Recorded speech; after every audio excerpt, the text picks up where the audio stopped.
Nasawi ang dalawang trabahador matapos gumuho ang isang hinuhukay na bahagi ng kalsada sa Las Piñas. 3 naman sa mga natrap ang nakaligtas. Ang mainit na balita hatid ni Bam Alegre. Magdamag na tinutukan ng mga otoridad ang kalyeng ito sa Barangay Pamplona 2 sa Las Piñas. Nakakordon ng lugar at natatakpan ng itim na tela. May mga kawani ng Bureau of Fire Protection, Las Piñas Police at Disaster and Risk Reduction Management Office ng lungsod. Itong backhoe na ito ay ipinasok dito pasado alas 2 na madaling araw, malapit sa hukay kung saan nangyari yung insidente. Magdamag na patuloy yung operasyon dito. Nakikita ninyo sa ating likuran may mga naglalakihang mga equipment at ugong na makinarya. Sa bahaging ito naman makikita rito yung detalye ng proyekto pero ito ay tinakpan ng mga personnel na nandito. Ayon sa Maynilad, nagkaroon ng aksidente sa kanilang project site sa Pamplona Park Subdivision.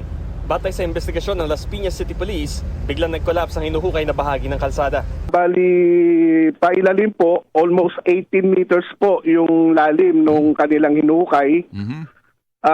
When suddenly, nag-collapse po ito and then natrap po ang 5 tao sa ilalim po nung hinuhukay po nila.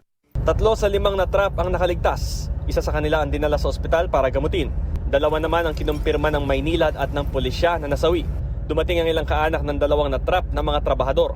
Nagpa-unlock sila ng panayam pero humiling din na itago ang kanilang pagkakakilanlan. Kung hindi ko pa inopen yung account ng asawa ko, hindi ko malalaman. Na ibig sabihin, sinasagip na siya sa ilalim, may nangyayari na. Ang tanong ko, nasa ng safety? Nasa ng safety nila kung tutuusin? Oo, sabihin na nating linggo. Pero kung trabaho na ganyan at lalo na company o lalo na asa ng safety nila? Nakikiramay daw ang Maynilad sa pamilya ng mga nasawi at magbibigay raw ng ayuda.